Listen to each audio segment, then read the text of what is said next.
నా పేరు రామ్మోహన్, ఎస్ఎఫ్ఐ ఆంధ్రప్రదేశ్ రాష్ట్ర అధ్యక్షులు.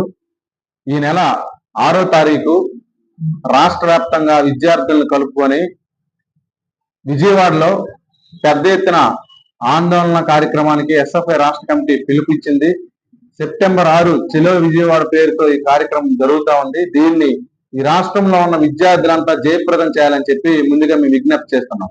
ముఖ్యంగా ఈ రాష్ట్రంలో విద్యారంగానికి అనేక హామీలు ఇచ్చిన కూటమి ప్రభుత్వం అధికారంలోకి వచ్చిన తర్వాత ఏ ఒక్క హామీ కూడా అమలు చేయకుండా ఈరోజు విద్యార్థులను తీవ్రమైన ఇబ్బందులు పెడుతున్న పరిస్థితి.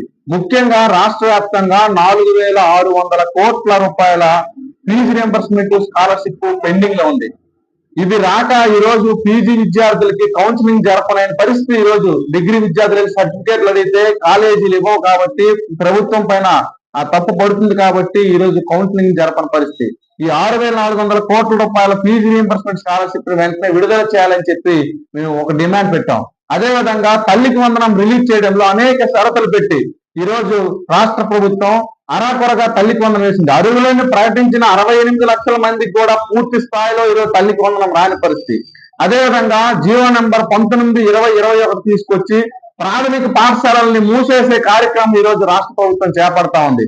సంక్షేమ హాస్టల్స్ ఈ రోజు విద్యార్థులు బిక్కుబిక్కుమంటూ ఉన్నారు. సంక్షేమ హాస్టల్లో చదువుతున్న విద్యార్థులకి నెలకు 3,000 రూపాయలు మెస్ ఛార్జీలు పెంచాలని, గిరిజన హాస్టల్స్ లో ఈ సీజనల్ వ్యాధులతో ప్రతి సంవత్సరం విద్యార్థులు చనిపోతుంటే ప్రభుత్వం చోద్యం చూస్తా ఉంది.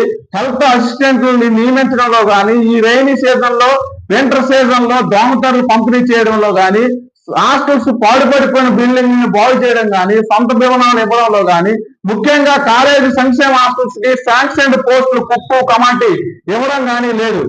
గత 4 నెలల నుంచి మెస్ కాస్మెటిక్ ఛార్జీలు పెండింగ్ లో ఉన్నాయి. ఈ రోజు అమ్మాయిల హాస్టల్స్ కి శానిటరీ నాప్కిన్స్ గత ప్రభుత్వం ఇచ్చేది. ఈ ప్రభుత్వం అధికారంలోకి వచ్చిన తర్వాత శానిటరీ నాప్కిన్స్ కూడా హాస్టల్స్ కి ఇవ్వలేని పరిస్థితి ఉంది. ఇటువంటి సమస్యలు ఉన్నాయి.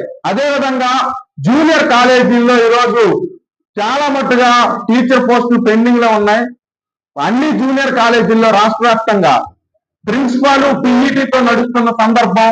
అంతా కాంట్రాక్ట్ అవుట్ సోర్సింగ్ గెస్ట్ ఫ్యాకల్టీతోనే కాలేజీలు నిర్వహణ చేసే పరిస్థితి ఉంది. ఖచ్చితంగా ఇందులో టీచర్ పోస్టులు భర్తీ చేయాలని చెప్పి, అదేవిధంగా జీవో నెంబర్ 75 రద్దు చేసి పీజీ విద్యార్థులందరికీ ఫీజు రియంబర్స్మెంట్ స్కాలర్షిప్ ఇవ్వాలని చెప్పి ఇటువంటి డిమాండ్లతో ఈ చెలో విజయవాడ నిర్వహిస్తా ఉన్నాం.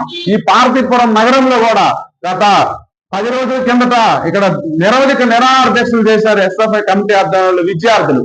ఈ పార్వతీపురం సెంటర్ లో పీజీ కాలేజీ కావాలని చెప్పి ఈరోజు దీక్షల్ని పోలీసులు టెంట్లు తీసి భగ్నం చేశారో తప్ప ఆ డిమాండ్ కి పరిష్కారం చూపలేని పరిస్థితి.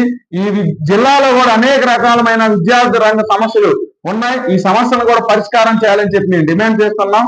లోకేష్ గారు యుగళం పాదయాత్రలో ఇచ్చిన హామీలు కనీసం మీరు అమలు చేయండి, ఈ విద్యారంగం ముందుకెళ్తుంది అని చెప్పి మేము కోరుతా ఉన్నాం. ఈ రోజు నూతన జాతీయ విద్యా విధానం 100% అమల్లోకి తీసుకొచ్చి మొత్తం విద్యారంగాన్ని సర్వనాశనం చేసే పరిస్థితి కూటమి ప్రభుత్వం పూనుకుంటా ఉంది. దీన్ని విరమించుకోవాలని చెప్పి మేము డిమాండ్ చేస్తున్నాం. చెలో విజయవాడ ఎన్ని ఆటంకాలున్నా జయప్రదం చేసి తీరుతాం. ఖచ్చితంగా ఈ లోపు ప్రభుత్వం ఖచ్చితంగా స్పందించాలి.